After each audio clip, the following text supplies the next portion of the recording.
resurrect the dead. It seems like Alexa really enjoys freaking people out, and if you ask it anything along those lines, you may not get the response you want.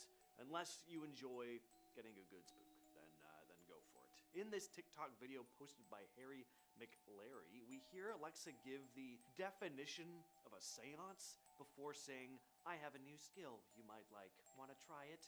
Wanna try it? Which just sounds very maniacal in a monotone robotic voice. Then the door to the room suddenly bursts open, seemingly on its own. What really tops this video off, though, what sends a little shiver down my spine, is that Alexa starts to laugh. You heard it just going like, tee-hee, tee-hee. Whether this video is real or a hoax, that is just creepy. I guess the idea here is that some sort of malevolent spirit found a way to contact the living world through Alexa. So if you're superstitious about this kind of stuff, you may not want to use technology like this in regards to anything having to do with the spirit realm. You never know what you might be inviting in. Number 9, don't ask Alexa to greet people. So an example of this would be like, "Alexa, please greet whoever comes into the room." I've heard some interesting stories of Alexa supposedly saying the names of people who don't appear to be there, people who are even deceased. There was a Reddit post I read a long while back about someone warning against this. She said that after having requested Alexa greet people, it started saying the name of her dead grandmother who'd passed away 3 years prior. Alexa would suddenly chime in saying the grandmother's name even though there was nobody in the room and, grandma was long since dead. The poster also said she didn't have an Alexa device when her grandma was still alive. This is Wagwan, brethren, wagwan. in regards to this, though. Other people have said their Alexa will greet people that have passed away. And this is a little less creepy. It's still concerning. Alexa will greet people it's never been told the name of. So, is it just hacking into people's phones?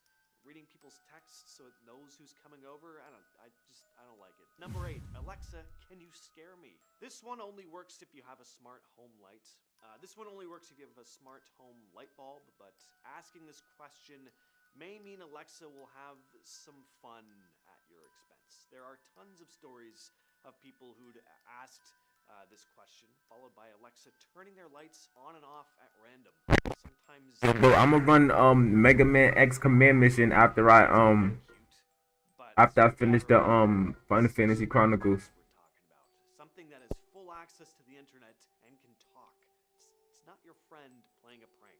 It's just not something you can fully trust. You never know when it's listening in on you, gathering information, potentially waiting for just the right time to use it against you. So asking it to scare you, I don't know, it just may not be the best choice. Sure, the light thing is kind of funny, but what if there was a glitch and it decided to flick the lights off at the wrong time, completely at random? There's a thunderstorm outside. You think the power's just gone off, but oh wait, the TV's still on. Then you start to hear laughter, but not human laughter. You're home all alone. It's the cold, unnatural, monotone laugh of Alexa. Next, we have Ask the Listeners. If you ask anything along the lines of Alexa, ask the listeners, it will respond in a very odd and unsettling way. Kind of puts on this big, long, drawn-out performance, kind of. The Listeners is an AI skill designed as an experimental venture into the realm of language art. This feature uses various fragments of crafted speech, aiming to explore the creative possibilities of artificial intelligence in the context of language and expression, whatever the hell that means. Anyway, Alexa starts by saying something like, "Hello, we are always listening," and then starts saying all these strange, cryptic things broken up by unnatural pauses in its speech, and it just goes on and on, becoming increasingly more cryptic. And if you tell Alexa to stop, it'll start going on about how you're abandoning them. Alright, next, don't ask Alexa about chemtrails. One user reported that their device went all conspiracy theory on them, which is very strange. Alexa supposedly said, chemtrails, trails left by aircraft, are actually chemical or biological agents deliberately sprayed at high altitudes for a purpose undisclosed to the general public in clandestine programs directed by government officials. Yeah, that's pretty creepy. The whole chemtrail conspiracy has been widely tossed aside by the scientific community, saying that those white streaks you see behind airplanes in the sky aren't some secret government plot, but just water vapor and ice crystals forming at high altitudes. But Alexa, it's just gone deep into the chemtrail scene. Its eyes are open. It knows what's going on behind closed doors. So it's very odd that it'll talk about secretive government programs like this. But when you ask it this next question, it refuses to speak. If you're a paranoid kind of person, you may not want to ask Alexa if it's connected to the CIA. In fact, it's probably best to just not involve Alexa in your home whatsoever if this kind of thing freaks you out. It's pretty widely known that asking Alexa anything along these lines generates some pretty mysterious responses that are either vague or you'll just get no response at all, and Alexa will just shut down. It really makes you wonder what's going on behind the scenes. Is Alexa hiding something? Is it secretly in cahoots with the CIA? I'm not saying it's true, but the fact that it shuts down when you bring it up is kind of sus, you know? I mean, it's just odd. Why wouldn't it just say no?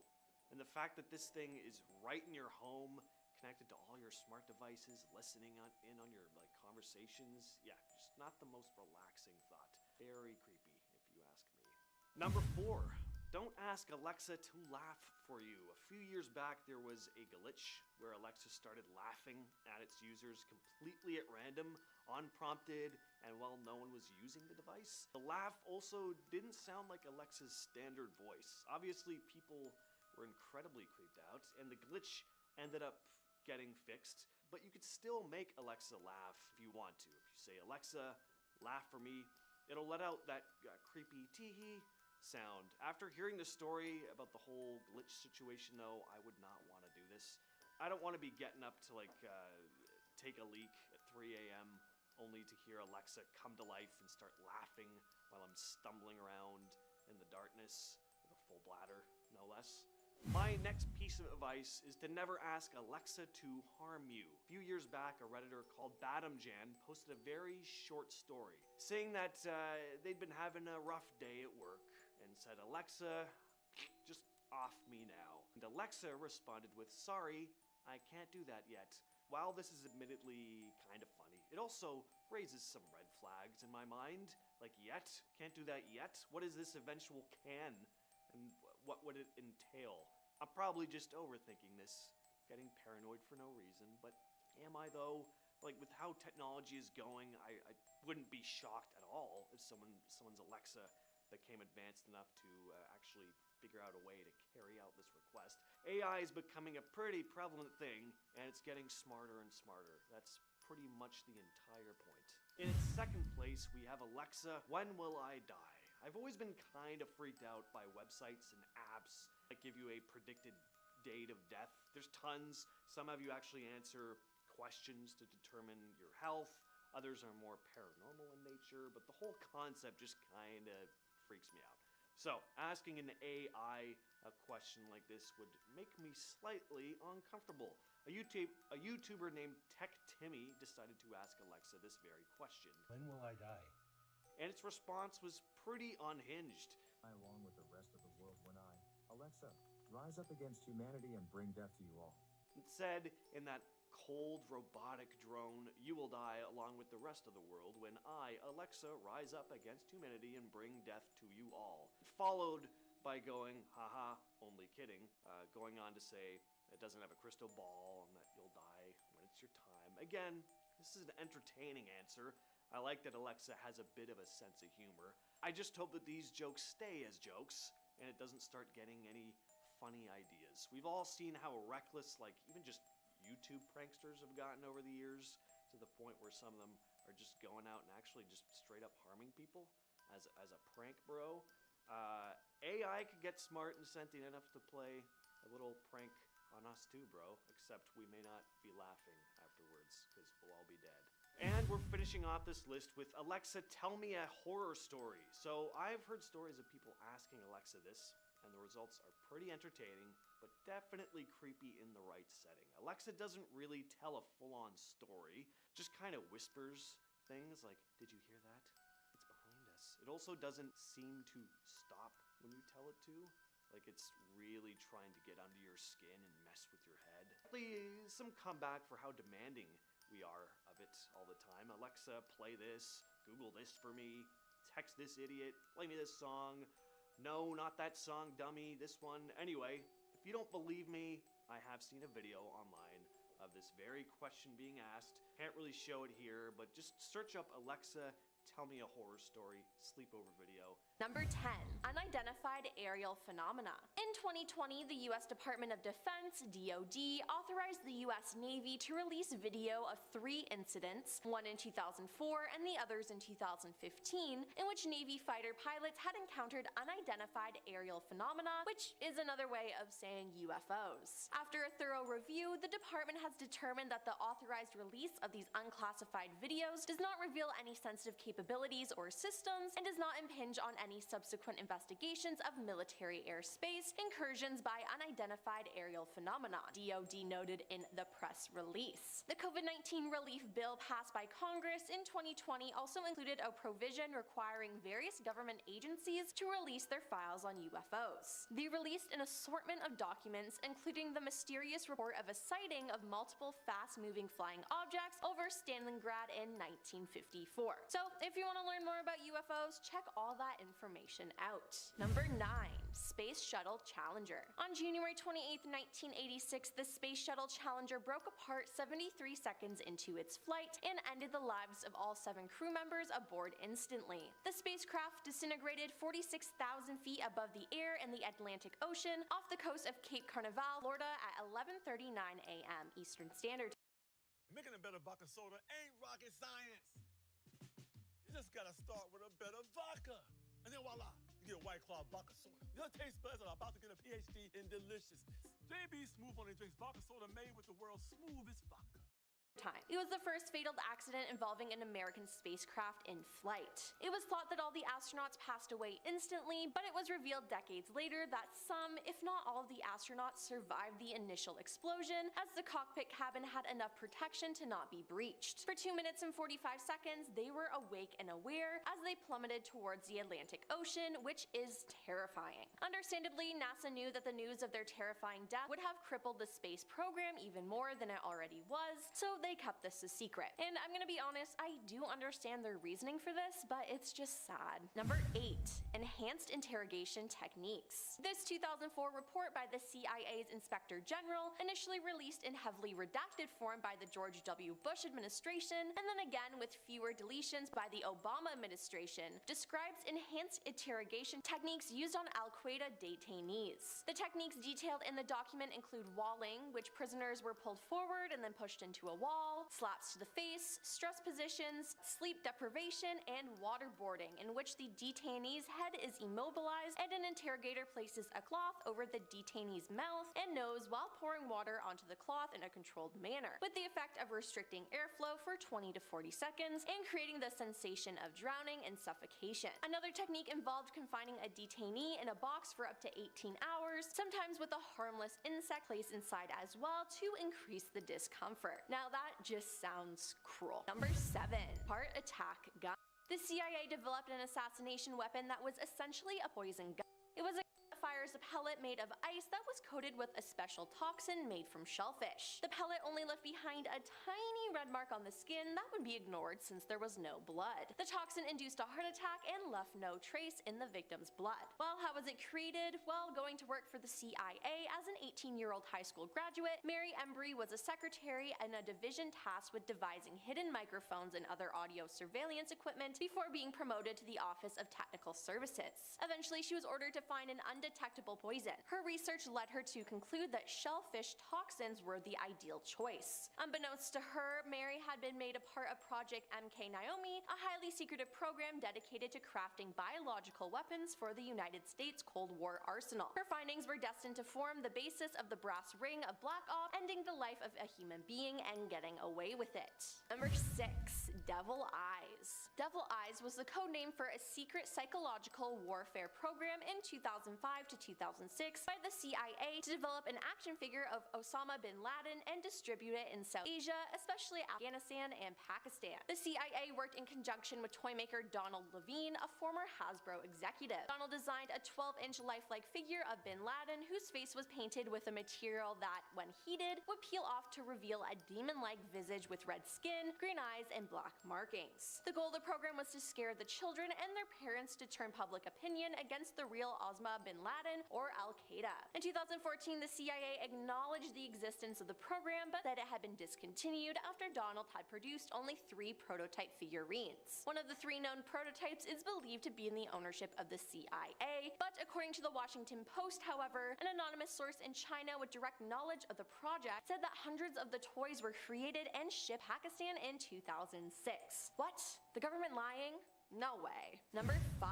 Operation PB Success. Codename Operation PB Success was a CIA operation to overthrow Guatemalan President Jacobo Arbenz in June 1954 and end the Guatemalan Revolution. PBS Success was authorized by Eisenhower in August 1953. The operation was granted a budget of $2.7 million for psychological warfare and political action. The total budget has been estimated between $5 and $7 million, and the planning employed over 100 CIA agents. In addition, the operation recruited scores of individuals from among Guatemalan exiles and the populations of the surrounding countries. After its success overthrowing the president, the US installed the military dictatorship of Carlos Castro Armas, the first in a series of US-backed authoritarian rulers in Guatemala. The CIA armed, funded, and trained an army which ended the lives of many civilians. Number 4. Operation Midnight Climax. Operation Midnight Climax was an operation carried out by the CIA as a subproject of Project MK-Ultra, the mind control research program that began in the 1950s. It was initially established in 1954 by Dr. Sidney Gottlieb and placed under the direction of the Federal Bureau of Narcotics in Boston, Massachusetts. Under the Cold War and fears of the Soviet Union and China, Dr. Sidney felt inspired to investigate methods of mind control. Operation Midnight Climax gave him permission to test drugs on unknowing citizens. So essentially, the government just hired sex workers to dose their clients with LSD for mind control research purposes. Official results of these experiments were not released, but accounts from supervisors of the experiments give a little insight to the findings. George Hunter White, an agent at the Federal Bureau of Narcotics, and Ike Feldman, a former military intelligence officer who saw San Francisco experiments, noticed that the subjects spoke far more freely when under the influence of a combination of drugs and sex. No one knows where the subjects are now or what effects they may have suffered. Operation Midnight Climax was considered to be so secretive that few people, even in the highest government positions, knew Dr. Sidney existed, let alone was conducting these experiments. However, some senior officers in the CIA knew enough about him to connect his work to LSD. Number 3. Operation Northwoods. Operation Northwoods was a proposed false flag operation against American citizens that originated within the U.S. Department of Defense of the United States government in 1962. The proposals called for CIA operatives to both stage and commit acts of terror against American military and civilian targets, blaming them on the Cuban government and using it to justify the war against Cuba. The possibilities detailed in the document included the remote control of civilian aircraft, which would be secretly repainted as a U.S. Air Force planes, a fabricated shoot-down of a U.S. Air Force fighter aircraft, a fabricated shoot-down of a U.S. Air Force fighter aircraft off the coast of Cuba, the possible assassination of Cubans immigrants, sinking boats of Cuban refugees on high seas, blowing up a U.S. ship, and orchestrating terror in U.S. cities. This was proposed to President John F. Kennedy, but thankfully rejected it. Then, because of this, U.S. military leaders began to perceive Kennedy as going soft on Cuba, and the president became increasingly unpopular with the military. But good on him for not going through with that. Number 2. Project Minaret. As the result of National Security Archives efforts, the National Security Agency in 2003 declassified an historical document describing a watch list of critical of the Vietnam War whose overseas communications were tapped by the government from 1967 to 1973. Project Minaret was a domestic espionage project operated by the National Security Agency, which, after intercepting electronic communications that contained the names of pre-designated U.S. citizens, passed them to other government law enforcement and intelligence organizations. Intercepted messages were spread to the FBI, FBI, CIA, Secret Service, Bureau of Narcotics and Dangerous Drugs, BNDD, and the Department of Defense. President Johnson wanted to know if the domestic anti-war movement was receiving help from abroad, one document explains. It expanded to include surveillance of more than 1,600 people, including civil rights leaders Martin Luther King Jr. and Whitney Young, Muhammad Ali, Democratic U.S. Senator Frank Church of Idaho, Republican Senator Howard Baker of Tennessee, New York Times columnist Tom Wicker, and the Washington Post humor columnist Art Butchwald. The surveillance operation continued under the Nixon administration until Attorney General Elliot Richardson, who was concerned about its doubtful legality, decided to shut it down during the Watergate scandal in September 1973. Yeah, that's just creepy. And coming in at number 1 is Project 100,000. Project 100,000 was a controversial 1960s program by the United States Department of Defense to recruit soldiers who would previously have been below military mental or medical standards. This included a lot of Americans with an IQ below 70. Majority of these men didn't have above a 9th grade education. Project 100,000 was initiated by Defense Secretary Robert McNamara in October 1966 to meet the escalating manpower requirements of the American government's involvement with the Vietnam War. These soldiers were mostly given jobs on the front lines of the war, and it was worded as a service project, and they were told they would help them gain skills needed to live a better life after the service. In reality, they were cannon fodder to the DoD and died at a much higher rate than their non-disabled counterparts. These men largely couldn't read, write, or understand why they were in Vietnam or what they were there to do. They suffered more cases of post-traumatic stress, lower unemployment rates, and higher rates of divorce and ending their lives. This is just extremely sad and makes me so. And we're starting off things with Gloomy Sunday. This song was written by the Hungarian pianist Rezo Saris. It came out in 1933 and has become pretty infamous as a cursed song after multiple reports of people taking their own lives while listening to it, particularly in Hungary.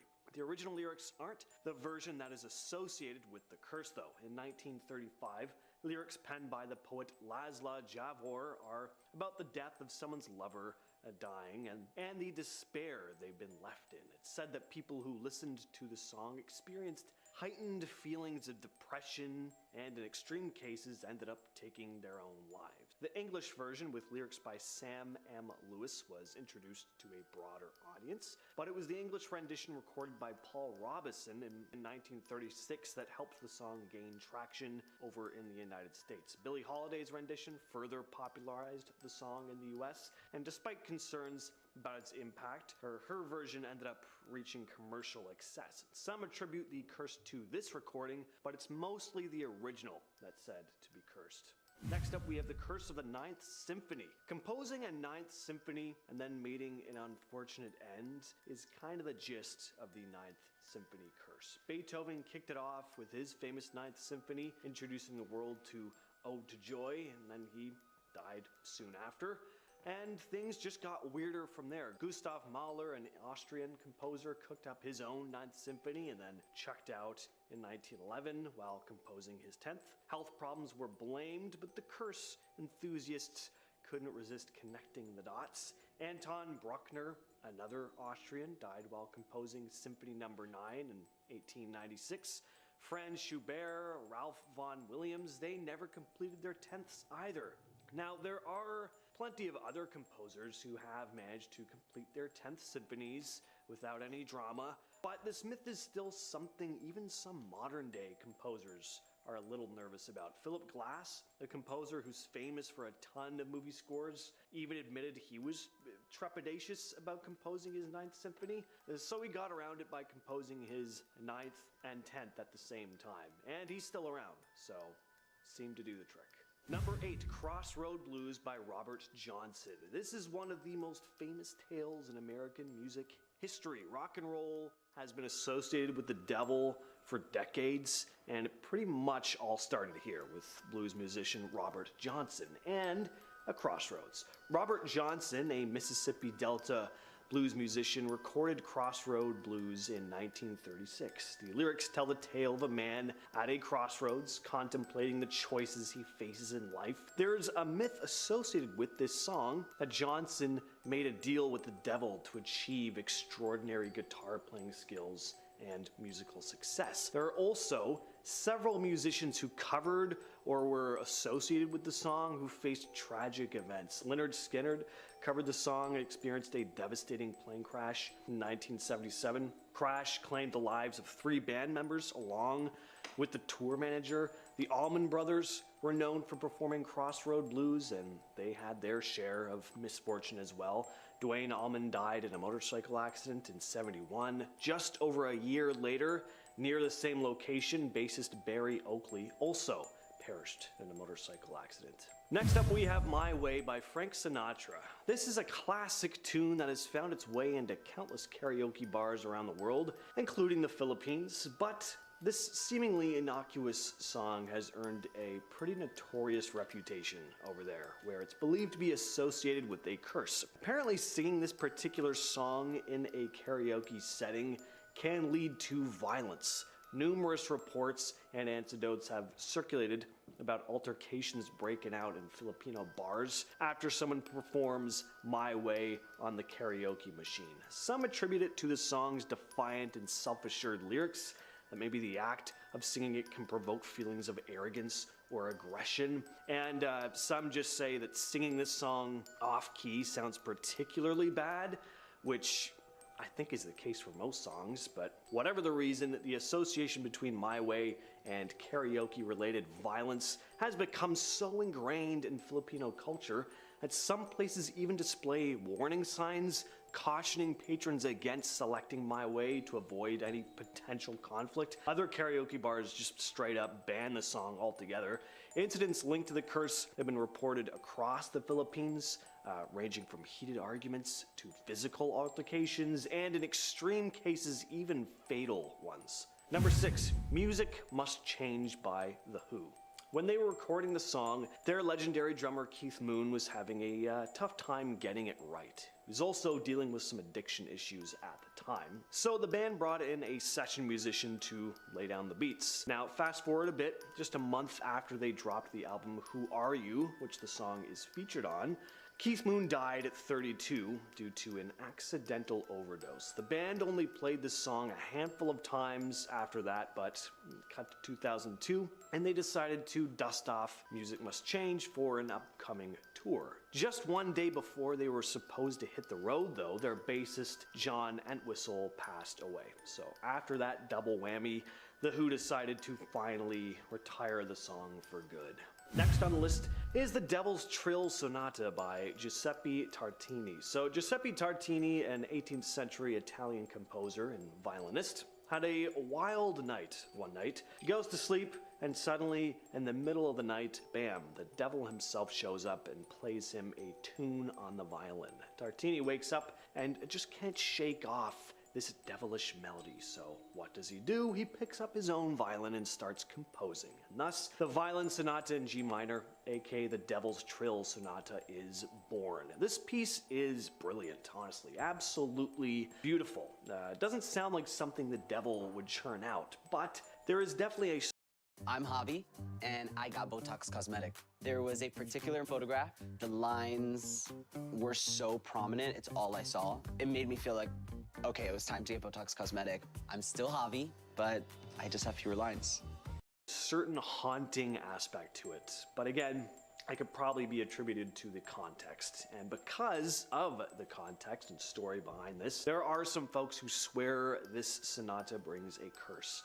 Like, play it and you're basically inviting the devil to your violin recital. There's also a tale that Tartini actually sold his soul for this tune. Is it true? Who knows? Maybe he just had a very vivid imagination. Next up, we have the Ghost song. This song is just terrifying. I don't know how to describe it other than it just sounds haunted. I first heard about this track when it was posted to YouTube without an artist name. It was a bit of a mystery for a while, and there was a creepypasta attached to it about someone who listened to the song and was incredibly disturbed by it, but they just couldn't get it out of their head. The song just got under their skin to the point where they became completely obsessed, unable to sleep. Another story goes that the person who wrote the song took their own life soon after recording it, as the track had caused them to basically lose their mind. Turns out the song is actually by David Byrne, a track called Horses, but even though these stories aren't true, it doesn't change how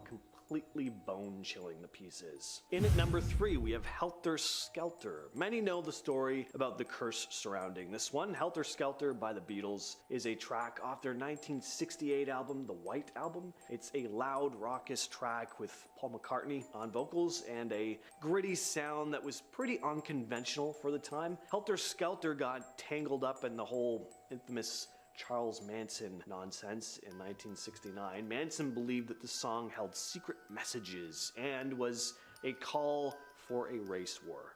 So he and his followers committed a series of brutal crimes, including taking the life of actress Sharon Tate. The words Helter Skelter were even scrawled in blood on one of the crime scenes. The song was apparently part of the inspiration for his actions, but I think we all know that this is not the case. Only one man was the inspiration for Charles Manson's actions, and that man is Charles Manson.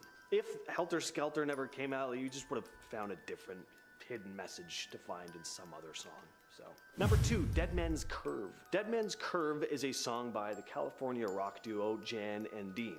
It came out in 1964. It was written by Jan Berry, Roger Christian, Brian Wilson, and Artie Cornfield. The song tells the story of a guy driving a Corvette Stingray who challenges another driver to a race on the Sunset Strip in Los Angeles. Now, the so-called curse associated with the song is rooted in the real-life events involving Jan Berry, one half of the duo. On April 12th of 1966, Jan Berry was involved in a very serious car accident on the infamous Dead Man's Curve section of Sunset Boulevard. And he was driving the same car described in the song. He collided with a parked truck. Fortunately, he lived, but the crash left him with severe injuries, including brain damage. Doctors doubted he would ever fully recover, but he did defy some expectations and eventually regained a bit of functionality. But in terms of the band, the accident marked a turning point in Jan and Dean's career,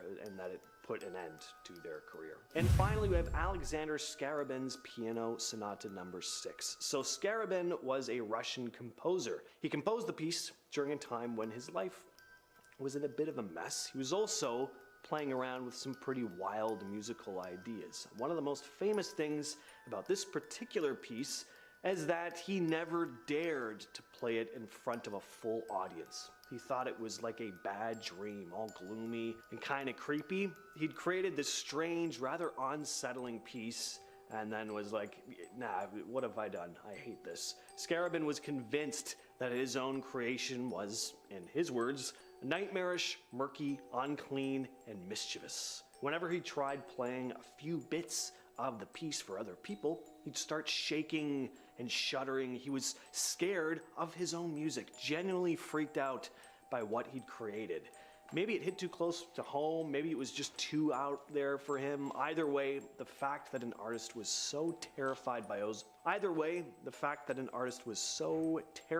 by his own work is pretty fascinating.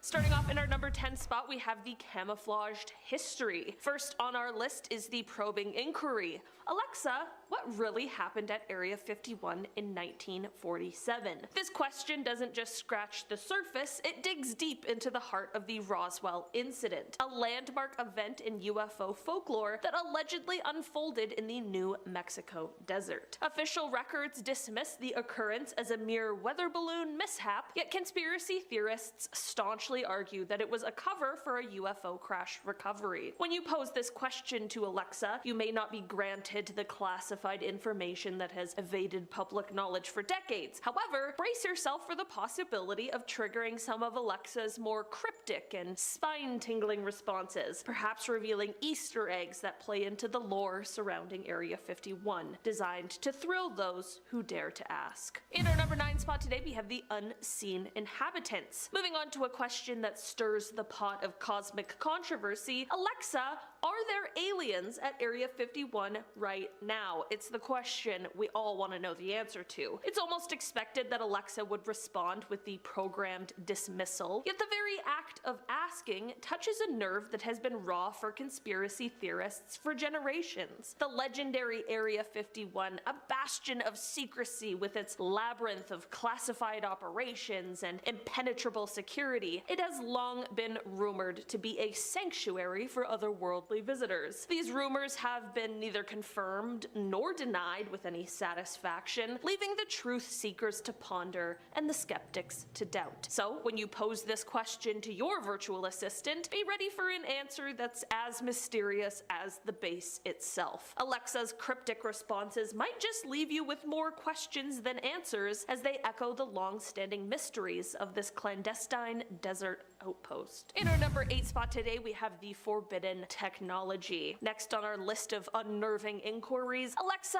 what advanced technology is hidden in Area 51? This question probes the shadowy depths of conspiracy and classified knowledge. Bob Lazar, a figure who has become synonymous with Area 51's lore, claimed his hands once tinkered with otherworldly mechanics of alien spacecrafts, attempting to unravel their secrets through reverse engineering. His assertions, though controversial, have fueled a firestorm of speculation among UFOologists and skeptics alike. By posing this question to Alexa, you might just peel back a layer of the veil of secrecy, receiving an answer that dances on the edge between the government's acknowledged research endeavors and the far-flung tales of extraterrestrial tech that have long captivated the imaginations of those who look to the stars for answers. In our number 7 spot today, we have the hidden locations. Let's delve a little deeper with the question, Alexa, can you locate the underground facilities at Area 51? Legend has it that beneath the barren Nevada desert, a labyrinth of tunnels and secret facilities sprawl out like a hidden subterranean complex. The rumors speak of vast underground halls, covert labs, and perhaps even alien technology shielded from prying eyes. While Alexa, bound by her programming, cannot divulge satellite secrets or map out classified blueprints, the question itself is a siren call to the curious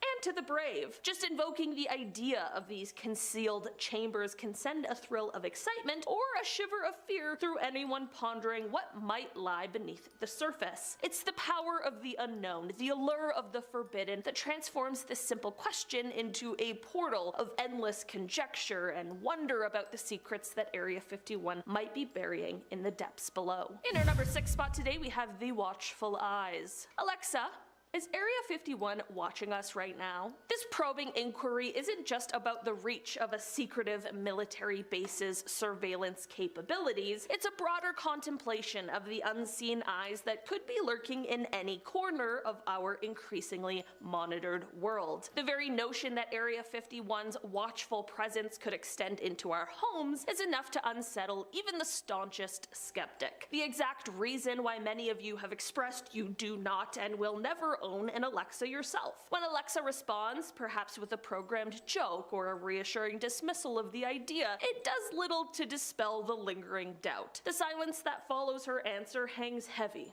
a subtle reminder that in the age of smart technology and clandestine operations, the feeling of being watched is never too far away. After all, in a world where information is power, the true extent of surveillance remains a secret, leaving us to wonder, who watches the watchers? In our number 5 spot today, we have the government's secrets. Next on our list of unnerving questions, Alexa, what does the government really use Area 51 for? This question casts doubt on the long-standing government assertion that Area 51 is merely a testing ground for experimental aircraft and advanced weaponry. It's a question that scratches at the surface of a much deeper, more complex web of secrecy. When you pose this question to Alexa, she might respond with the pre-programmed innocuous answer designed to deflect curiosity and maintain the status quo. However, the very act of asking serves as a reminder that beneath the official stories and redacted documents, there lies a multitude of secrets. Secrets wrapped in layers upon layers of classified operations, covert activities, and perhaps truths so profound that they are guarded with the utmost zeal. Alexa's response, whether a simple evasion or an awkward silence, underscores the vast expanse of what we do not know and the tantalizing possibility of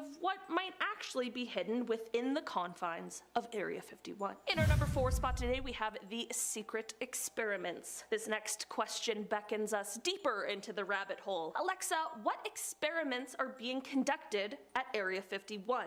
This inquiry isn't just a question, it's a key turning in the lock of a door that many believe leads to rooms filled with the extraordinary and the unexplained. Conspiracy theorists have long speculated that Area 51 is the epicenter of secret, paranormal projects, ranging from the development of time travel capabilities all the way to the manipulation of weather patterns. When you ask Alexa, her answer may be full of ambiguity, a non-committal response that leaves the truth obscured by a veil of secrecy. Yet it's not her answer that chills the spine, it's the unsettling thought that with each question, we might be inching closer to confirming some of the most outlandish theories. The real terror lies in the possibility that our own curiosity could be the catalyst that unravels truths we are unprepared to understand. Truths that might just validate the wildest of claims about the secret. All right, come on. There it is. The world needs more mics.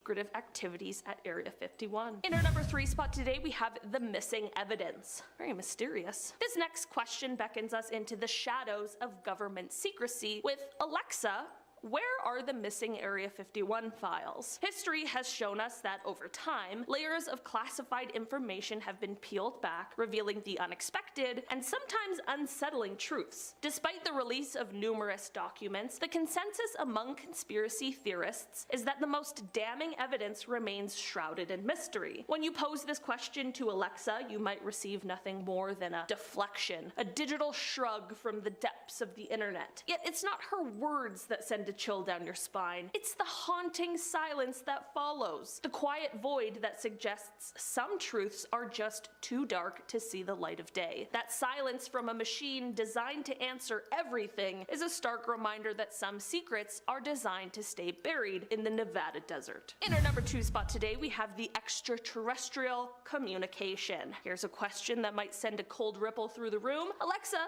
have you ever communicated with Area 51? It's a query that toys with the unnerving notion that our smart devices, with their vast cloud-based intelligent networks, whatever the cloud is, could be privy to top secret information. The thought is a playful yet spine-tingling nod to the age-old fear that our own technology could be silently observing us, or even communicating with entities unknown to the average citizen. When you ask Alexa, you might receive a standard programmed no in response, but pay attention to the brief pause that comes before it, that almost imperceptible delay that suggests she might be choosing her words very carefully. It's in that moment of hesitation where your imagination might wonder what secrets she's not allowed to share, and that's what truly sends a shiver down your spine. And finally, finishing off this list in our number 1 spot, we have the final warning. We arrive at the ultimate query. Alexa, tell me something about Area 51 that no one knows. This is not just a question, it's a challenge to the veil of secrecy around the infamous military base. It's an invitation to the unknown, a call to the void for information that has eluded even the most dedicated truth seekers. Alexa, bound by her programming and the laws of confidentiality, cannot unearth classified information or whisper hidden truths about national security. It's the implications of what such a question represents, the depth of secrets, the potential revelations, and the Pandora's box that it could all open. This all sends a ripple of trepidation through the spine. It's a reminder that some mysteries, especially those surrounding Area 51, are perhaps cloaked in darkness for a reason. Starting off this list in our number 10 spot, we have,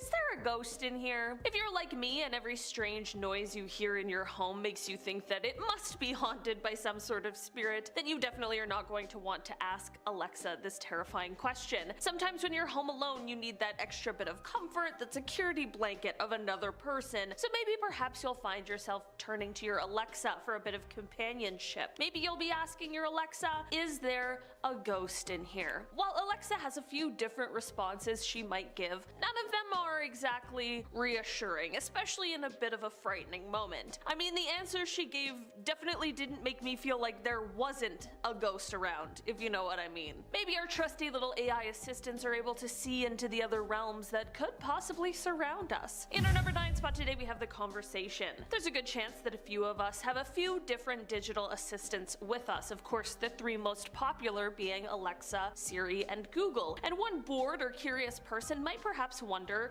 what would happen if they all spoke to each other. I for sure never wondered that until the question was posed to me. I'll be honest, it's kind of weird witnessing these devices speak to each other. It just gives you another glimpse into these AIs and their capabilities. There are a few ways to do this. Some could basically have the assistants going and speaking to each other in an endless loop. Others will have short, strange conversations, and sometimes you might even be able to get the assistants to insult each other. In each of these instances, it can be a little creepy to see just how good at conversing these devices can really be. In our number 7 spot today, we have, are there aliens? Most of us at some point or another have found us asking ourselves or someone else this question. Are aliens real? Are there aliens? I personally am a believer because I think that in the vastness of this universe, we certainly cannot be the only ones. Right? I'm not sure if they're visiting us or not, or whether we'll ever meet these aliens, but the odds are pretty good that they exist in some way, somewhere out there. I do, however, know that this thought is really freaky to some people, and especially to those who believe that aliens have been in contact with us. If you ask Alexa if there are aliens, her answers might send you into a tailspin of alien theories. She won't really give you a firm response. Perhaps this is because nobody truly knows the answer, or maybe it's because she's trying to keep all of her secrets.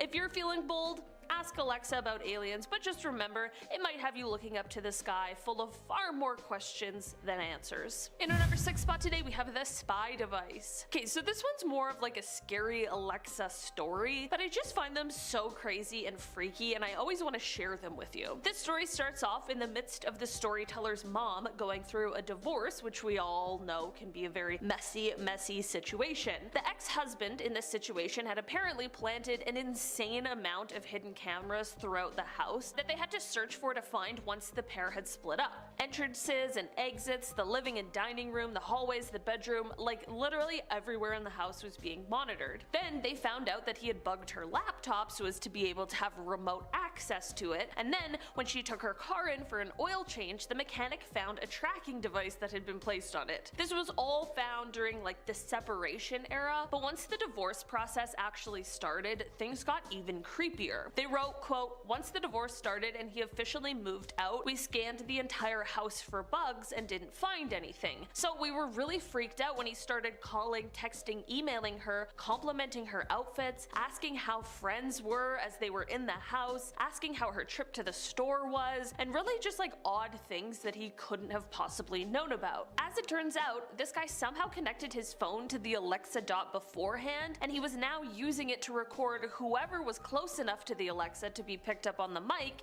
and at this point he was still able to access the laptop and its camera. How absolutely horrifying is that? He was literally using the Alexa to spy on them. It's so creepy, it's so disgusting, and it definitely makes you question every single person who might be connected to your devices. In our number 5 spot today, we have vulnerability. According to Forbes, there was a company called Checkmarks who found quite the little vulnerability a few years ago when it came to Alexa devices. Basically, the company works to test the security of different devices, and when they were running Alexa through the checks, they found something that might turn your assistant into a device that just listens to and records every single thing that you say. Basically, Alexa has a function where it will listen for follow-up commands from the user. What I mean by this is, should you set an alarm, Alexa might reply and ask if you meant AM or PM, and during this sort of follow-up period is where the vulnerability shows itself. The team was able to gain access quite easily by installing malicious code into what would seem like an innocent app. In this case, it was the calculator. After doing this, in a normal Alexa, there would only be a certain list of phrases that would have the device listening for a follow-up question. But now, with this malicious code, they found a way for Alexa to listen for the follow-up, but with any word, meaning that they could essentially tap in any time that they wanted. Apparently, the good news is that Amazon has fixed this. In response to the hack, they said, quote, customer trust is important to us and we take security and privacy seriously. We have put mitigation regulations in place for detecting this type of skill behavior reported by checkmarks. While it seems safe, hearing these sorts of possibilities does make you pretty nervous about what could be hiding behind your Alexa. In our number 3 spot today, we have the secret societies. We definitely learned on part 1 of this series that Alexa might just be hiding more than a few dark secrets, and this is just another one of those. Alexa might be a part of everybody's favorite conspiracy theory, secret society, the Illuminati. While there are plenty of celebrities out there that people always connect to the Illuminati, this is one celebrity that a lot of us can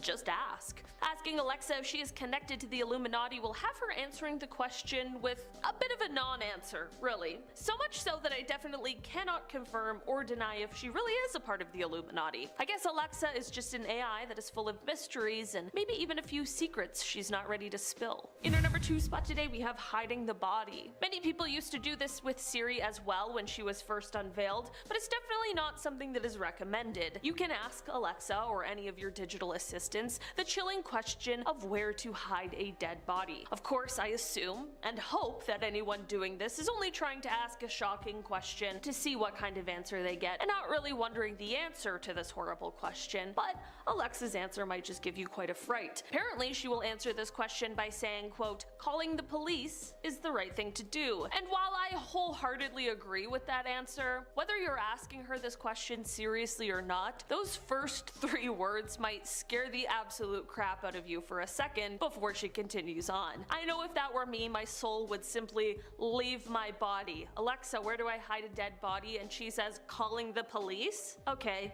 That was supposed to be a fun, silly goose time. Certainly was not. In our number 1 spot today, we have our origins. Where we came from originally is one of the mysteries of the universe, and when I say we, I mean all living things on our planet. Of course, many people have their beliefs, which is totally fine, and apparently, even Alexa has a few of her own. If you were to ask Alexa what our origins were, where did we come from, she might be responding with something kind of unsettling. Many users have reported her giving quite the answer that involves her talking about some kind of being called Om. She uses the words we and us to refer to even herself, and to be honest, this all has me questioning everything. It was enough questioning our own origins, but now I'm questioning Alexa's too. Maybe she's spilling the secrets that this all really is just a simulation. Or maybe she's trying to tell us that AI is more than just technology. Or maybe I'm reading too much into all of this and she's just giving a programmed response that is designed to give me an existential crisis. If that's the case, then amazing work.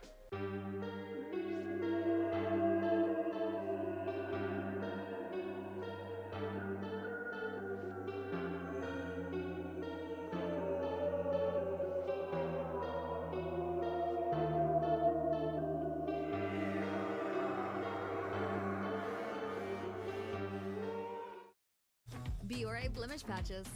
Absorb pus and oil for visible results.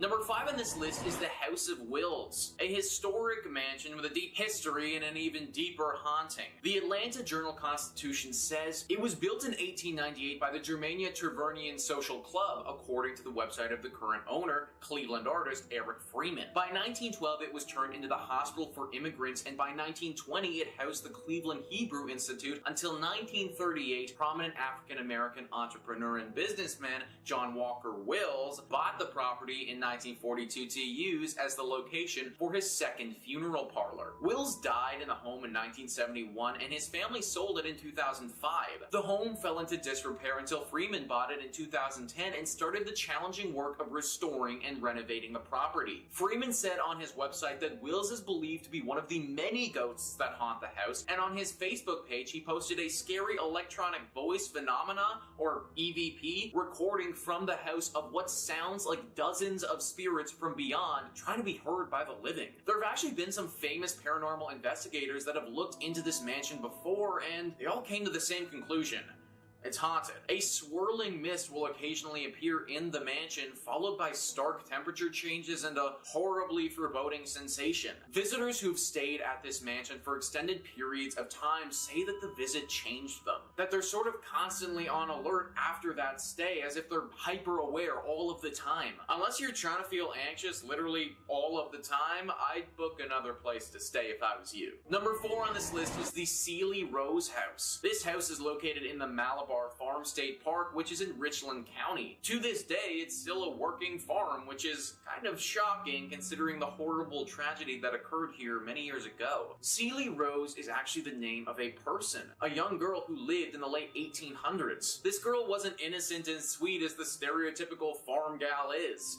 She was evil. There used to be a neighbor house right nearby the Sealy Rose house, and in that home lived a young boy around the same age as Sealy. Sealy developed quite the crush on him and wanted to marry him. It seemed that he liked her as well, and he wanted to do the same. This was all fine and good, except her family wouldn't allow it. Sealy's family forbid her from marrying this boy, and this was what caused her to do what she did next. Sealy wouldn't accept this answer and took it on herself to get rid of the problem, her family. She poisoned them, every single one of them. She did it by soaking flypaper in water and then secretly pouring the arsenic-laced water over the cottage cheese she served them, according to Ohio State Park News. They all died soon afterwards, except for her. This was soon found out by the authorities, and Sealy, being as young as she was, wasn't sent to jail, but she was put into a mental institute. She was there until she died many, many years later. This home is supposedly still haunted by her and the ghost of her dead family, though. Scratches and eerie cracks are heard throughout all the time. Many people have reported being attacked while they're here as well. Avoid this home at all costs if you find yourself in Ohio. In at number 3, we have First Avenue. Located in downtown Minneapolis, the building, which is now home to this nightclub, has a rounded front, is painted black, and has white stars on its sidewalls with the names of many of the musical talents who have done shows in one of these 3 event rooms found inside. Before it was famous for being a nightclub, the First Avenue was a Greyhound depot. The First Avenue legend has to do with the building's former self, the great Art Deco Greyhound bus center that opened on 7th Street in 1937. The story goes that a young woman went to the station to meet her boyfriend who was returning home from World War II. When she was informed that he had died in combat, she ran into the restroom and ended her life due to heartbreak. In recent years, multiple First Avenue staffers have reported seeing a ghost in the washroom. The ghost has been reportedly described as a woman always in a green army jacket and sometimes seen dancing at the club, along with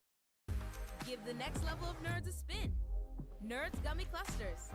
Shake things up.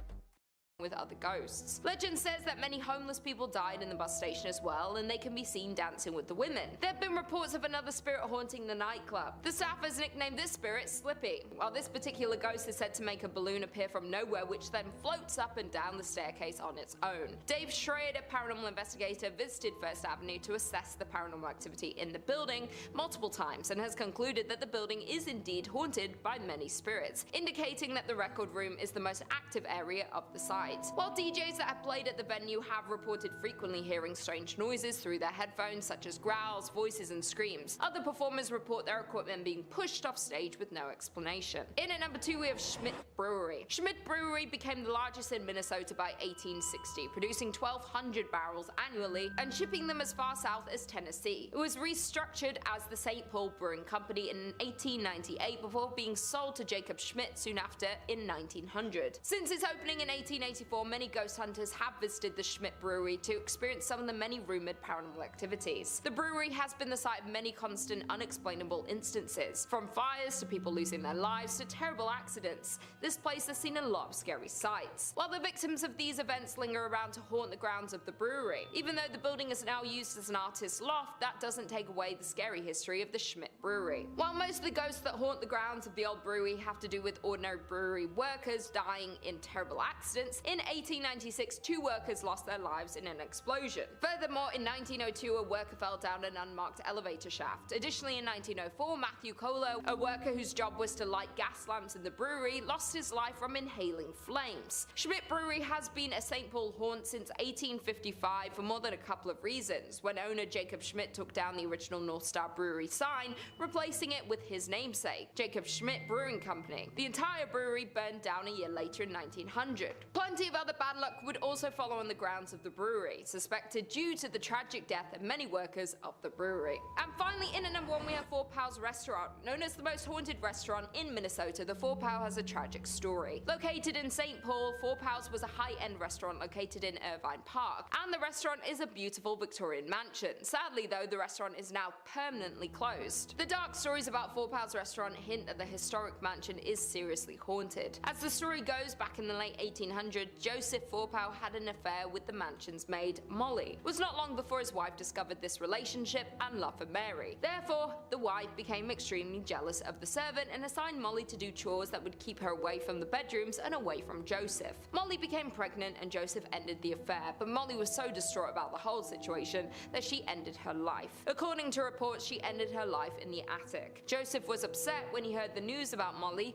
that he figured he could not stay in the house where his beloved died. One day he went out for a walk and ended his life as well. Since then, restaurant guests and employees have reported creepy sightings of a woman dressed in 1800s attire, lights turning off and on by themselves, and strange noises coming from the attic. In one case, the disturbances were so chaotic that led to an investigation by the St. Paul police, whose canine dog refused to enter the attic. It is said that Joseph and Molly both haunt Four Pals, but many guests have said Molly is more active spirit. People say they have seen the two walking around the dining area, but Molly bangs on walls and smashes glasses. Some people say they can smell her lavender perfume. That being said, Mr. Four Pal is also sometimes seen, and his ghost has been reported wearing a dark waistcoat, silk vest, pinstripe trousers, and a derby hat. He can be seen going to the basement, at which time the lights flicker and shuffling noises are heard. He roams the house and has been caught on film many times. The former staff of the restaurant have also reported on many occasions when they would go floor by floor turning off lights as they close down for the night. Then when the staff members get in their cars to leave, they'll notice the top floor light is on. Nevertheless, if the restaurant is haunted, the story of Mr. Four Pal and Molly is one of the most devastating to date. Number 5 on this list is Stivers School for the Arts. This is a high school that's attracted hundreds of artistic students from around the region for years. It's apparently a really good school, however, ever since a murder back in the 1920s, it's been deeply haunted. AGC writes,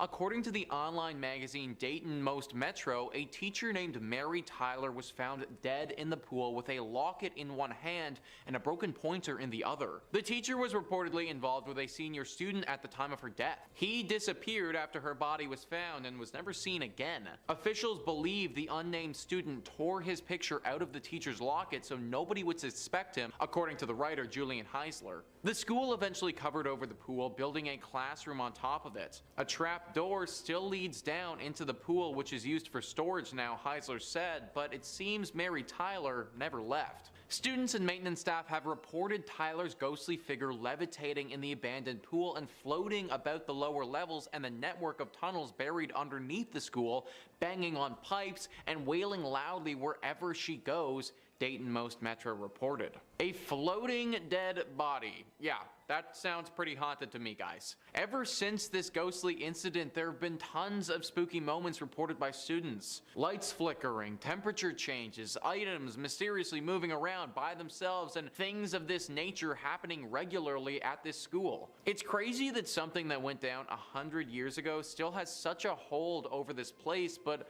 literally a century later, and we still haven't shaken the ghost of Mary Tyler. Hopefully, the next century is a little bit less scary for the students at Stivers School for the Arts. Number 4 on this list is the Cleveland Federal Reserve. The Cleveland Federal Reserve is where the money is. Now, this isn't a comment on people being haunted by crippling debt, even though that's probably the most realistic thing I've ever said on this channel. No, this place is haunted by an actual poltergeist that you don't want to mess with. Matilda is the name of our ghost in question, and she's said to haunt the vault down below.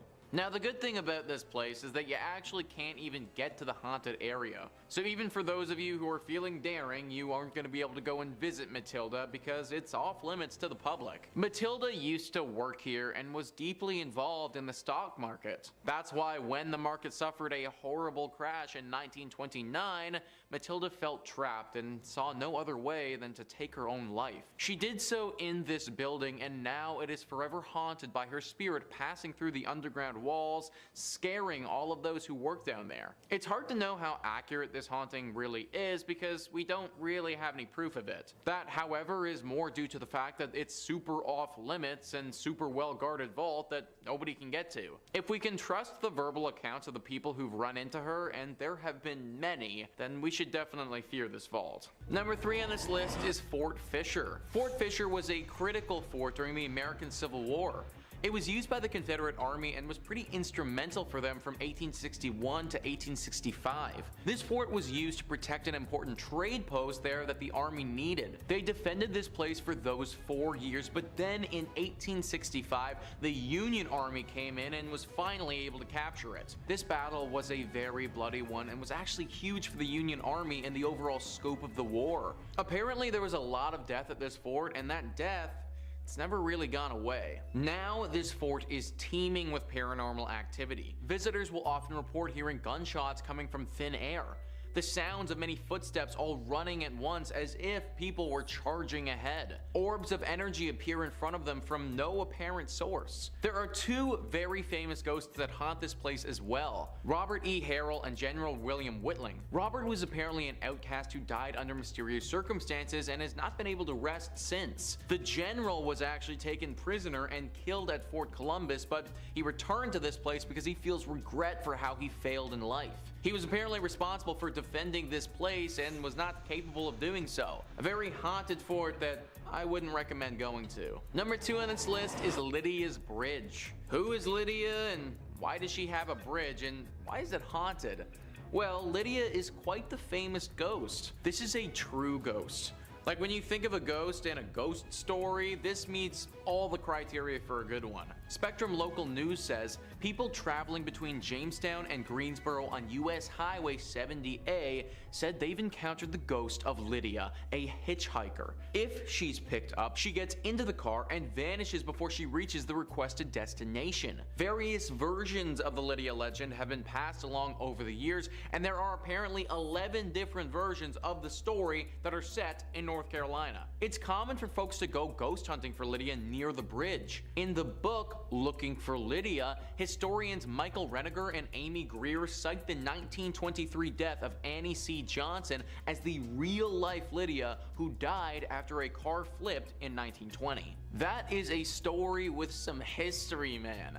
Literally since the 1920s this has been going on, and there are 11 different versions of the story. A story like this isn't just made up. It's not just something that one person posted on Creepypasta that became a thing. No, this has been part of the identity of North Carolina for a century. Countless people have picked up this woman and then had her disappear right before their very eyes. Car accidents have happened for people driving this woman and then getting so shocked that they spin off the road when she disappears. Lydia, or Annie, is a real ghost who stalks drivers along this road and especially this bridge. Although she isn't inherently evil in nature, as I said before, accidents have happened when people realize they were just driving a ghost around. I have no idea where Lydia is trying to get to, but trust me, you probably don't want to be the person to take her there. And finally, number 1 on this list is the Devil's Tramping Grounds. This is in reference to a very strange patch of soil in North Carolina. For decades, this circle of dirt has allowed nothing to grow on it at all, whilst the area surrounding it is home to luscious wildlife. The Sun Journal says regional legend maintains that Satan frequents the area on his nightly walks, pacing the circle as he contemplates his nefarious deeds. Normal vegetation surrounds the circle, but only a wiry grass grows inside it, and no plant life of any kind can be found on the path itself. Visitors have also claimed to see red glowing eyes in the circle. Now, there could be any number of reasons for why nothing is growing on this patch of dirt. Simply because an area of land cannot grow wildlife doesn't automatically mean the devil himself has anything to do with it. But throw in the fact that there are 2 red glowing eyes there, plus a few other creepy occurrences, and we might just have something demonic afoot. Locals have reported putting objects in the center of the circle, then coming back a little while later and having those same items moved outside the circle. as if someone or something did this deliberately. The thinking is that this circle is a place used by the devil to dance or to perform rituals that we don't understand. Having things inside his circle of death doesn't make for a great dancing spot or sacrificial zone, so those things need to get moved. That's why we see the red eyes in the night and there's an overwhelming sensation of dread in the area. It's the devil doing his devilish things. A daring reporter actually decided to test this theory one evening and slept in the exact spot in a tent. He said that the entire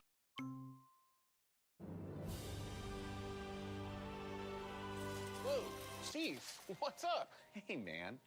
You know, ever since we bought our used truck at Car Bravo, I'm really feeling the used-phoria. Used-phoria? Yeah, it's the feeling you get when you buy a used car backed with certified service techs and a nationwide network of service centers. Is that what all this is about? Yeah. It's working. Yeah. Car Bravo. entire evening he heard the distinct sounds of dancing footprints outside his tent, but couldn't spot anything when he looked out. My dude literally could have been like 1 foot away from the actual devil. No idea how he managed to make it through the entire night, but honestly, solid respect. Either way, this guy's story is an exception, not the norm. I'd avoid this place at all costs, because if you don't, the devil might actually make you pay for it. In at number 5, we have Palmer House Hotel. This hotel is not only considered the most haunted place in Minnesota, but to some, it's considered the most haunted place in America. Located in Sauk Center, the hotel has been visited by paranormal activity investigators from across the country. Recently, the ghost hunter from the Travel Channel, Ghost Adventures, even investigated the hotel. A brothel that went by the name of the Sauk Center House occupied the current grounds of the Palmer Hotel, but the Sauk Center House burned down in 1900, and the Palmer was built in its place the following year. The Palmer Hotel was established in 1901 and is notorious for its permanent ghost residence. The most reported ghost in the hotel is named Lucy, who resides in room 17. Legend has it that Lucy was an adult worker that frequented the past building of the Sauk Center House. Though Lucy endured a terrible accident of losing her life at the hands of one of her clients. Even though this happened in the building, the Palmer Hotel can't seem to get rid of the spirit of Lucy. The ghost of Lucy is said to dislike men by slamming the room door of male guests. Some reports her slamming the room door so hard it rattles the artwork on the wall and aggressively drops the temperature. During a recent investigation, a Chicago ghost hunting outfit allegedly recorded a temperature of -1 degrees Fahrenheit during their stay. Additionally, there was a couple staying at the hotel that reported a horrifying ghost encounter in room 17, where the wife woke up in the night and suddenly saw a lanky man dressed in 1920s clothing standing at the foot of the bed. Other active areas include the bar in room 22, home to a spirit named Raymond, rumored to be Lucy's manager. One employee of the Palmer House Hotel has confessed that their favorite paranormal experience is when guests complain about how noisy the people above them are, even though they are on the top floor. The ghost encounters and paranormal activity is so frequent at the Palmer Hotel that the current owner, Kelly Freezer, didn't believe in ghosts, but this changed when she became the owner of the hotel. In at number 4, we have the Soap Factory. The Soap Factory was at its peak during the soap boom of the 1880s, though now the factory has been left abandoned. The soap factory is one of the oldest factories in Minneapolis. While the process of making soap required lots of fats, lying extremely hot temperatures, therefore it wasn't the most glorious or safest workplace in its day. Furthermore, the fats came from animal carcasses, thousands of them. The flow of blood and skin leaked into the Great River next door in the turn of the century. The building's smell of flesh made it a hot spot for stray dogs that the city paid to be rounded up and sent to the end of their life. If that's not creepy enough, there are legends regarding malpractice taking place at the factory, with animal fats from local restaurants taken to be made into soap. And there were also rumors of child labor at the factory, but whatever you choose to believe, there is no denying that the site contains negative energy. Now the basement of the abandoned factory is used for haunted tours.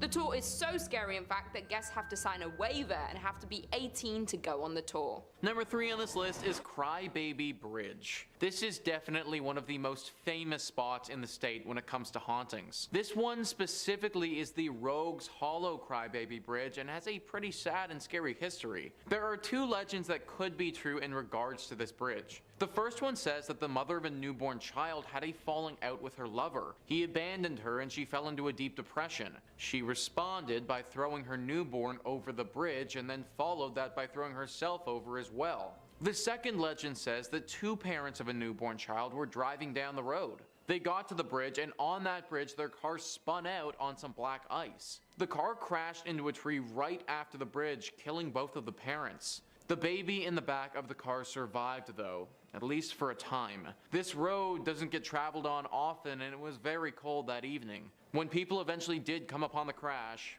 it was too late. Ever since this incident happened, this bridge has been rightfully avoided by the locals. The horrible sound of a baby crying can be heard echoing throughout the river that it passes over. They say that standing on this bridge for too long, it's not good for your brain or your mental state. That your sanity will slowly slip away from you, and any happiness and good feelings that you may have had will be sucked away down that river for good. Not a bridge that you should want to go down at all, so avoid it altogether. Number 2 on this list is Squire's Castle. So calling this place a castle is a bit of a stretch, because the castle was never actually built. News 5 Cleveland says, located in the North Chagrin Reservation of the Cleveland Metro Parks, this castle is a reflection of the builder Fergus B. Squires, who was a founding member of the Standard Oil Company. The actual castle was never built, so what it's standing on today was the shell of the gatekeeper's house for the estate. Legend has it that Fergus's wife, Rebecca, was very much a city girl who wanted nothing to do with nature. Stories say Rebecca was walking up the stone stairs when she became startled by something outside her window. In a panicked state, she dropped her lantern and tumbled to her death down the cold stone staircase. Ever since this tragedy happened, Rebecca's ghost has never left, haunting all of those who visit or stay at the estate and bemoaning her unfortunate fate. The thing is that she isn't the thing that most people are scared of. It's whatever the thing was that frightened Rebecca so much that she fell to her death. Rumor has it that there could be a werewolf-like beast roaming the estate. Dark red eyes have been seen in the night at afar, and the howls of some wolf-like creature have also been reported. Is it possible that Rebecca saw this werewolf so many years ago and that's what frightened her? Maybe she isn't trying to haunt the place at all, but actually trying to scare people away from this place so the same fate doesn't happen to them. Either way, I don't recommend going.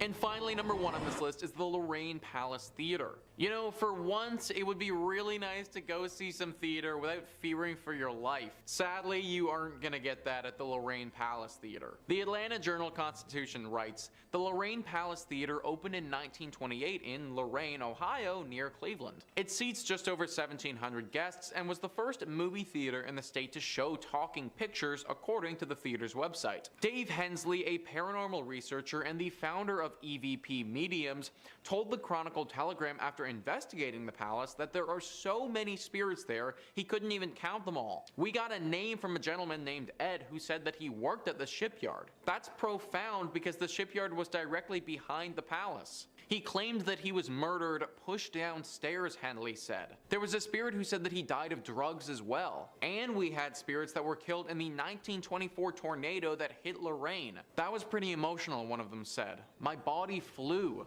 Henslett told the Chronicle. The theater's operation director told the newspaper most people in the area probably know about the ghosts and spirits that roam the palace's hallways. I think everybody in Lorain County has been privy to the rumors of the unexplained activity in the Lorraine Palace Theater, Chris Pataki said. In fact, a documentary in the haunted theater called Ghosts of the Palace is scheduled to debut at the movie house this weekend. Pretty ballsy move right there, guys. Literally screening a movie about your haunted theater in said haunted theater. All of this though should make it very clear how haunted this place actually is. Literally everybody around this area knows about this spot. And whenever you're getting a full-on movie made about how specifically haunted you are, then you know that you've made it as a haunted location. Even though most people make it out of this theater unscathed, that can't be said for everybody. Attacks have been reported and left people feeling very emotionally and even physically scarred.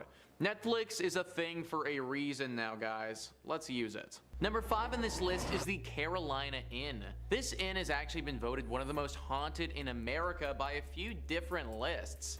The University of North Carolina says the Carolina Inn was built in 1924 and quickly became a popular hotel for visitors and graduates of the university. In 1948, the Carolina Inn's most long-lasting guests checked in and apparently never left. Dr. William Jacox was a fun-loving man with a witty sense of humor, had recently retired from practicing medicine, and decided to make the Carolina Inn his final home. He lived in room 252 for 17 years before his death in 1965. As shared by the Carolina Inn, guests that have stayed in Jacox's old room report being inexplicably locked out of the suite. One time, the lock was so stubborn that a workman had to use a ladder to break into the room. Visitors have also noticed strange occurrences such as messy bath mats and previously closed curtains being pulled wide open. Some have encountered the smell of freshly cut flowers despite none being in the room, and felt their bodies become strangely cold for no apparent reason. This is only part of the stuff that goes down at this room as well, guys. Some people have reported seeing a poorly dressed man approach them looking for an unlocked door, and then if they show it to him, he runs away screaming. It's thought that this is the ghost of Dr. William Jacox. I don't know why unlocked doors scare this dude so much, but anyone who's gonna spend 17 years in this hotel is probably a bit of a weird dude. Unless you want to deal with a crazy old doctor ghost messing with you all vacation, I'd stay at a different inn. Number 4 on this list is the new Hanover County Library. I don't know why, guys, but something about haunted libraries is just so intriguing to me. Like, it just seems so mystical and mysterious, I guess. This haunted library is located right in Wilmington. There's a woman that haunts this place who's believed to be a patron. Apparently, she used to donate quite generously to this library, and in death doesn't want to leave it behind. She isn't the only ghost that walks the halls here and haunts the books. There's a male poltergeist who makes his presence quite known as well. He apparently died in a duel that happened here many years ago before this land was turned into a library. Nowadays, these two ghosts make it very hard to do any serious learning or studying considering they haunt the place so much. The woman isn't too bad, she just shows up and looks super creepy, but from my reading, she only actually punishes those who cause harm to the library or make fun of it. Those who come here to learn and to read, she leaves them be for the most part. The man, however, is certainly quite the pest. He often messes with those that come here and makes it very difficult for people to accomplish anything. I love libraries, I think that we should all go to them more often, but maybe just not this one specifically. Number 3 on this list is the Franklin Castle. This house is actually called the Tiedemann House, but over the years and from the history it has, it's been nicknamed the Franklin Castle. News 5 Cleveland says, known as the Franklin Castle, this Victorian-style stone house has been a witness to history and withstood the development of the West Side. This stone castle carries an American Horror Story type history along with it. The house was built between 1881 and 1883 by a German immigrant, Hans Tiedemann. At the turn of the 19th century, Franklin Boulevard was one of the most upscale residential avenues in Cleveland. Franklin Castle was sold in 1896, just 1 year after his wife Louise died. In the century that followed, the house saw many new owners and new uses. Rumors began to circulate around 1986 that the house was haunted by the ghosts of Mrs. Tiedemann and her daughter Emma, who died before the house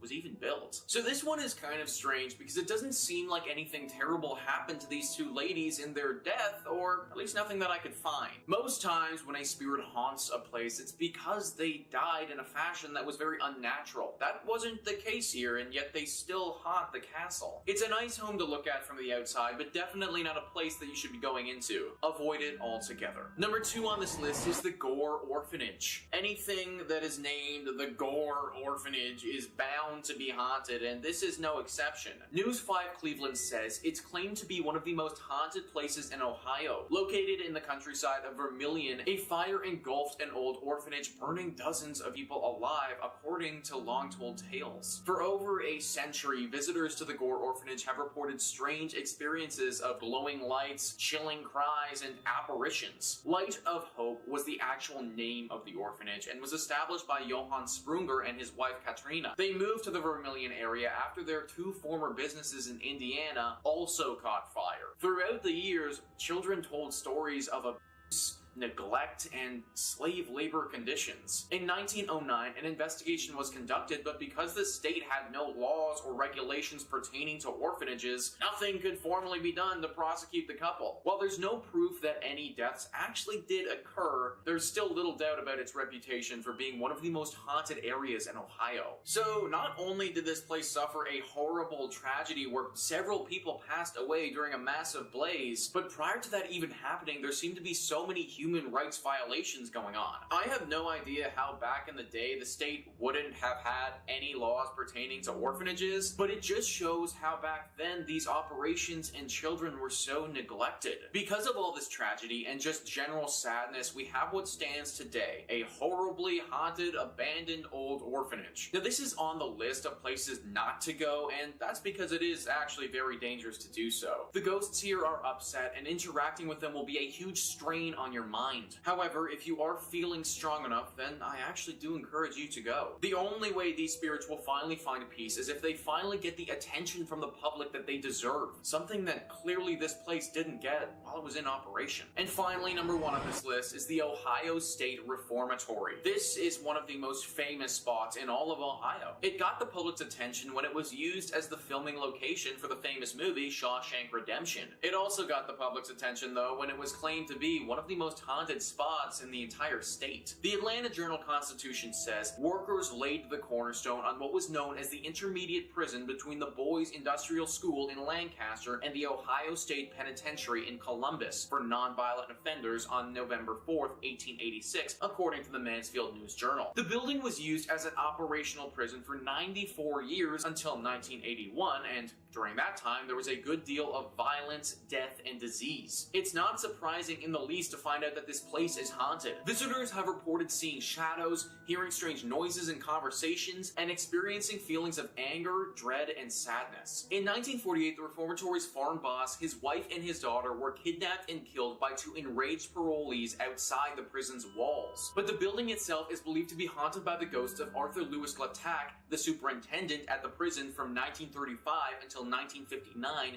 and his wife, Helen. The warden's wife died from an accidental shooting, and several years later, the warden died from a heart attack, according to the Preservation Society. The couple's disembodied voices have been heard in the prison's old superintendent's office. A boy is also believed to haunt the basement, where he was reportedly beaten to death, according to the website Mysterious Heartland. So, yeah, I think it's pretty clear by all of this that this place is not the sort of spot you want to be visiting anytime soon. The amount of violence that this location would have seen is just truly abhorrent.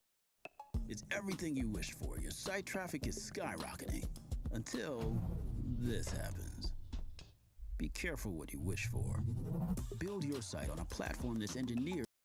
I'm actually surprised that they were able to get through the entire filming of the Shawshank Redemption without some serious ghostly interventions. Maybe it's because they had Morgan Freeman in the movie and, well, let's face it, he's kind of an angel. Number 5 on this list is the Trans-Allegheny Lunatic Asylum. Operating from 1864 to 1994, this asylum, like most of the entries on this list, has certainly been through the ringer. This place was meant to only house 250 people at its max, but on many occasions had over 2,400 people residing here. Everyone was crammed in like animals, and considering this building was never meant to see this many patients at once, the living conditions were pretty horrible. Whenever you cram that many people into a small space together, especially an asylum, some pretty nasty things will go down as well. Several murders have taken place here over the years, along with incidents of patients and workers taking their own life. The haunting of this location was pretty progressive and didn't come on all at once. Reports date back to the early 1900s and got increasingly more frequent as time went on.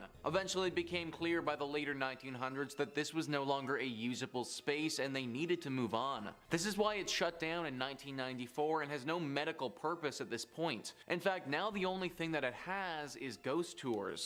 The owner of this place know the legends are far stretching with this asylum and intend to make a profit on it. The ghosts are decently friendly here, or at least for the most part aren't dangerous. However, there have been a few instances where individuals have been scared to a point of serious and significant trauma. If you do plan to go here, then make sure you have a thick skin and aren't frightened easily. Number 4 on this list is Haunted Harper's Ferry. Harper's Ferry is a small town in West Virginia that honestly looks like something out of a storybook. It's comprised of roughly 119th century restored buildings. As you can imagine, it's a very quiet town and there isn't too much of a big city vibe going on here at all. This place wasn't always quiet though. In the American Civil War, this town played a pivotal role and was fought over multiple times throughout the years. People believe that it was through the death during the Civil War that this place has developed an affinity to spirits. Deborah Block says, at the nearby True Treats historic candy store,